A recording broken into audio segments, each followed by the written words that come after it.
Hello, you're watching the business headlines on HW News with me, Ali Azhar. It's no secret that the country is in the midst of an economic slowdown. Every macroeconomic indicator is pointing in that direction. GDP growth is at a 5-year low, investment is at a 15-year low, unemployment is at a 45-year high, consumer demand is languishing big time. I mean, just take a look at the automobile sector. Passenger vehicle sales in India posted its steepest drop in nearly 18 years this May. What is going on?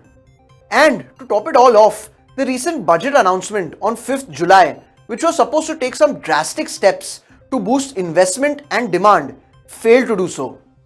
In fact, by ushering in rules that were seen to be detrimental to stock market participants, such as enhancing the maximum marginal rate of tax to 42.74% and raising the minimum public shareholding in listed companies from 25 to 35%. It scared off foreign portfolio investors, and now the market is in a free fall. In just a shade above 2 months since the Modi government has come to power, the stock markets have lost in excess of 10 lakh crore rupees in market cap. Meanwhile, what is the government doing? I'll tell you what they're doing. They're busy manipulating statistics to present us with a rosy picture to soften the blow. Let us recall, a little more than a month ago, former Chief Economic Advisor to the Modi government, Arvind Subramanian, who served between years 2014 and 2018, wrote a research paper which was published at Harvard University. It stated that India's GDP growth rate had been overestimated by a whole 2.5%. Mr. Subramanian claimed that rather than growing at 7% a year during that period, the growth rate was actually a mere 4.5%. Recently, another important macroeconomic indicator, the fiscal deficit figure, has come under suspect. The fiscal deficit is the difference between the receipts of the government and its expenditure. This difference is made up by government borrowings. A lower figure is always desirable as it shows that the government has been able to maintain fiscal discipline and not spend beyond its means.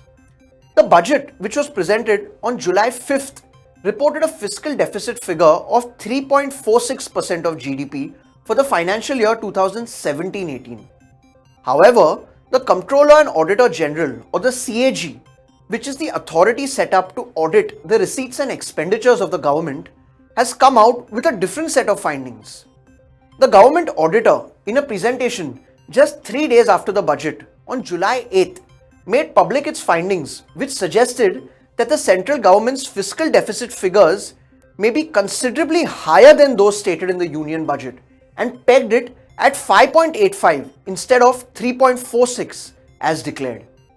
In a nutshell, what the CAG said was that the government used public sector enterprises to fund capital and revenue expenditures and did not then include those figures in the fiscal deficit calculations, thereby presenting a much lower figure than was actually there. We now tune in to our business and finance editor, Mr. Akhilesh Bhargav, to get a better picture of what exactly the government has been manipulating these figures. Over to you, sir. Despite the government not being able to meet its revenue collection targets in the last year and the year before, in fact, in financial year 18-19, the GST collection was 1 lakh crores below its target. So despite not meeting its revenue collection targets, very surprisingly, the government has been able to meet its fiscal deficit targets. Just to remind you, fiscal deficit broadly is the excess of the government's expenditure over its receipts.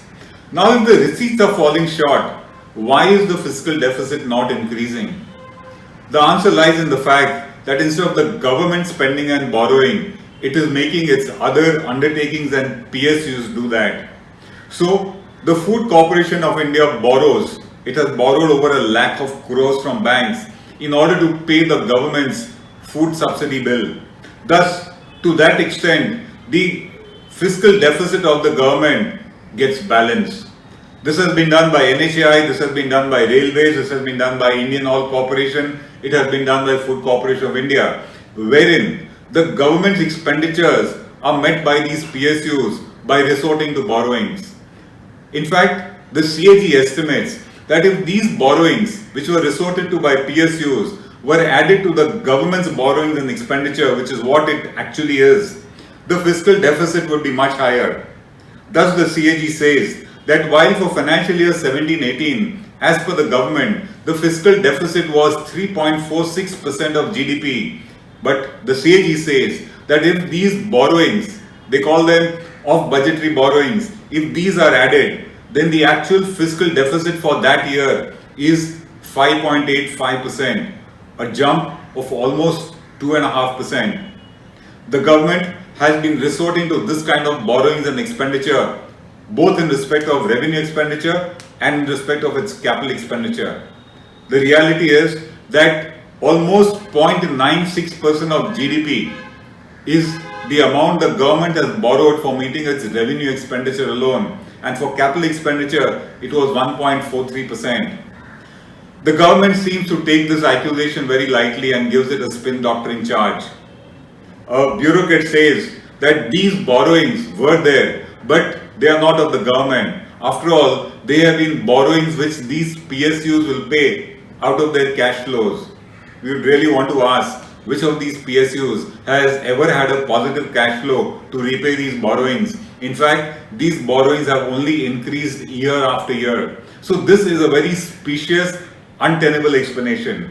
The fact remains is that the government has been doctoring its fiscal deficit target by resorting to borrowings by PSUs, undertakings, and not bringing it on its books.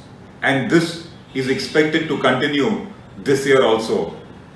One figure says that last year the government resorted to these kind of borrowings of almost over 1.5 lakh crores, and to that extent our fiscal deficit for last year was understated.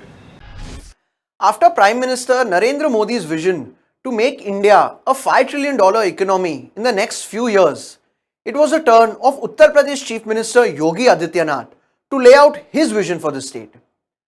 And I can tell you this, it was no less ambitious than the Prime Minister's vision. Adityanath on Wednesday, speaking in the State Legislative Assembly, said that Uttar Pradesh has the potential to become a $1 trillion economy in the next 5 years. If so, UP would be the first $1 trillion state economy, and the CM stated that although it's a big target, it's not impossible to achieve, as the state has the requisite resources and manpower. However, he conceded that if the state were to grow at the current rate, it would take 12 to 15 years to achieve that target. Therefore, he urged the common man to contribute towards his goal in order to speed things up. Just to give you some perspective, Uttar Pradesh, which is the most populous state in the country, is the third largest economy among states in India, behind Maharashtra and Tamil Nadu. The size of UP's economy currently is 15.42 trillion rupees, which is about $220 billion. Hence, to reach the $1 trillion mark in 5 years, you would have to multiply its economy by 4.5 times. That seems nearly impossible.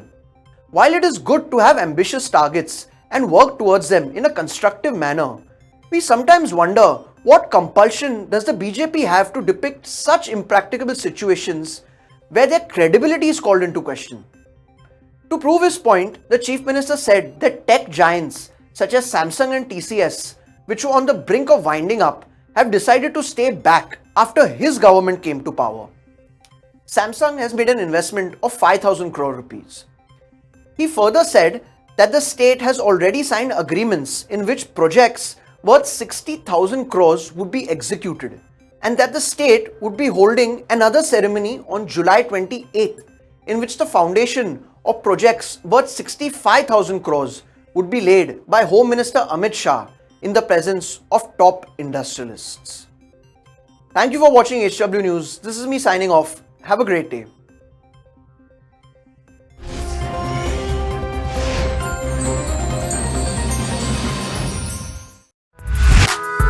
HW News Network today is a year and a half old.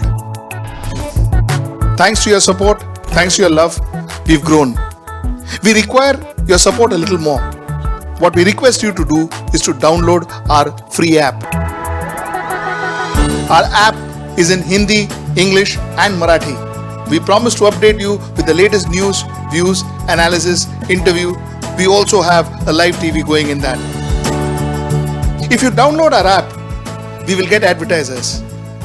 And if we get advertisers, we'll get revenue. We get revenue, we can serve you better.